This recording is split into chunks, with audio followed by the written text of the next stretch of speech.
Welcome to Scentsy with Jessica. My name is Jessica Miller, and I wanted to talk today about something I learned when I worked in mental health. It is called sleep hygiene. Sleep deprivation is running rampant in our country, in our culture. It is our culture. How many times you talk to somebody and they're like, oh man, I'm just so tired.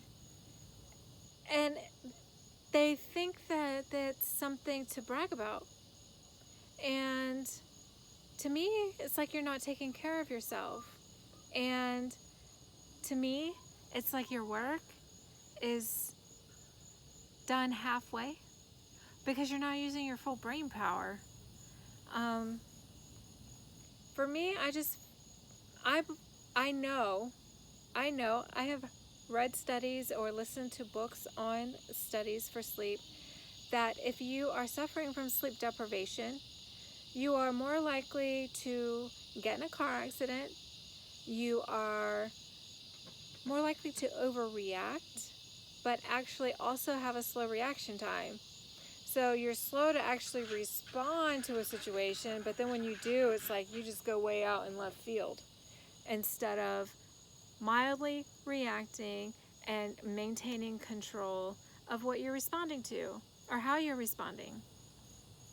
So sleep deprivation is actually considered once you have 2 nights of sleep consecutively that are less than 7 hours.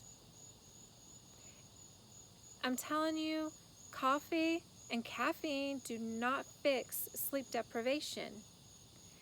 They get you buzzed and excited, but your body is still tired. It doesn't make up for being tired. It may get you through the moment, but eventually it is going to impact the things that you're doing throughout the day, the work that you're doing, how you're responding to your family and your children. And sometimes I wonder if people who say they're anxious, if some of them is really they're just on too much caffeine instead of getting sleep. So sleep hygiene is very important to make sure you get that 7 hours of sleep. Personally, I am insistent on getting 8 hours of sleep. There are a few things in my life that have got to be done. I have got to get 8 hours of sleep. I have got to eat. I am not going to skip my meal because I'm at work and I've got too much to do. All my patients, like, y'all can deal. The CNA can help you. You can wait 30 minutes while I eat. So that's one of my sticking points. I have got to take time to bathe and shower and whatnot like that. I mean, most of the time you think that's obvious, but there's a lot of people that don't take that obvious. You would think sleeping is obvious, that you need enough sleep, but obviously it's not, because people are walking around proud of the fact that they're exhausted, like it's a badge of honor. You've got to take care of yourself. You've got to get at least 7 hours of sleep a night to reset and have your brain functioning at highest capacity. So first off, do not have work in your room. We don't have a computer or a TV in our bedroom. And some of that is the way we grew up and some of the things we were taught in church.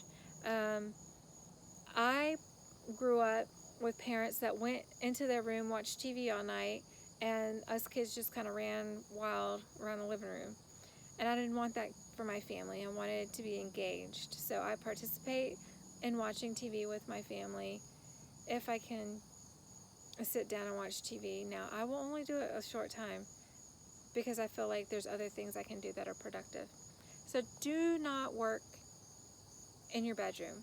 If you have a desk in your bedroom stacked high with bills and reminders of tasks you have to do, it is going to be very hard for you to sleep.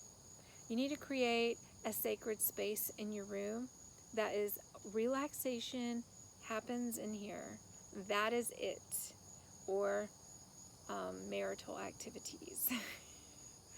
But we do not work in our bedroom. We don't watch TV in our bedroom. It is like the place to chill. If I need a minute, I can go in my room and I can just chill. It's fine. It's just fine. We also don't engage in watching TV or phone screen time at least 30 minutes up to bedtime. I try not to do it for an hour before I go to bed because I need my brain to slow down. I might sit in my bed and read for 30 minutes to get my brain to kind of back off of everything hitting me on Facebook and the internet and TV. Like, how many times do you be like, oh my gosh, did she really? She posted that? Oh my gosh, was she talking about me? So just get off of it. Get off of it for 30 minutes to an hour. Hour is best before you try to go to bed. The light actually from the screens trigger these little sensors in your eyes to make you think it's still daytime. So you need the lights to kind of go dim. You don't need the screen lights in your face. You need your body to start producing these hormones that help you sleep. I also will turn off like the overhead light and just use like a bedside table light that's really dim and kind of get the light out of my eyes to prepare for sleep. On top of that, I also really like to have fresh smelling sheets. Think about how often you actually change your sheets. I know you get into the bed probably after you've showered and it's clean most of the time. Some people, you just produce oils that gets on the sheets, but having a fresh smelling sheet is just cozy. It like puts you in a cocoon to make you feel safe so that you can sleep better. I also like to turn the temperature down a few degrees right before bedtime. I have it set on my timer on my thermostat. It actually shows, research shows, that you get a better night's sleep if your body's temperature drops just a little bit before bed. It helps you go to sleep and stay asleep. So I like to take a hot shower before bed, and then the temperature dropping from that and the thermostat going down a little bit helps get my body ready to go into like a mini hibernation for the night. And then I also make sure my bedroom smells nice and sounds nice. I can smell the sheets. I like to run a diffuser or a wax warmer. And then I also will run sleep sounds, or Jason Stevenson on YouTube. He does these talk downs where he talks your mind away from the activities of your day into an imaginary situation that is extremely peaceful, like swimming in a lake at night or at sunset. Just really peaceful thought process to happen right before bed. And what it really does is engages my mind in an activity rather than all of the tasks and chores I have waiting for me when I wake up.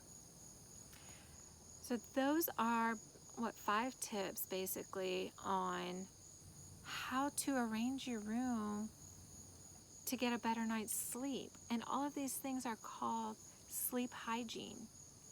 You're cleaning out the clutter out of your mind so that you can get to sleep. You don't have to implement all of them at one time. Just try one thing, add another thing, and see if it doesn't help you get a better night's rest. So make sure there's no work in your room, that it's just peaceful. There's no work or signs of work existing in your bedroom.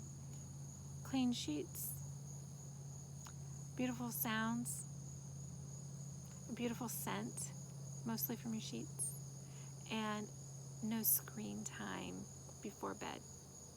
Oh, let's say 6. Drop the temperature. My bedroom actually has an extra AC unit for that. So I put it in the window so it only drops the temperature in that one room and I don't have to cool the entire house. So those are my tips on how to get a better night's sleep and a little education on sleep hygiene. It is actually a thing that we teach mental health patients to help them when they're suffering with mania, anxiety, all kinds of situations, to help them get a better night's rest. That's all I have to share with you guys tonight. Thank you for watching. I am Jessica Miller, BSN, RN on Facebook. If you want to connect with me, I have a Scentsy group to help improve your home and your self-care routine. So if you want some more tips, come and join that group. And if you're interested in seeing what Scentsy is about, my website is jmillerrn.scentsy.us. Thank you guys for coming to Scentsy with Jessica.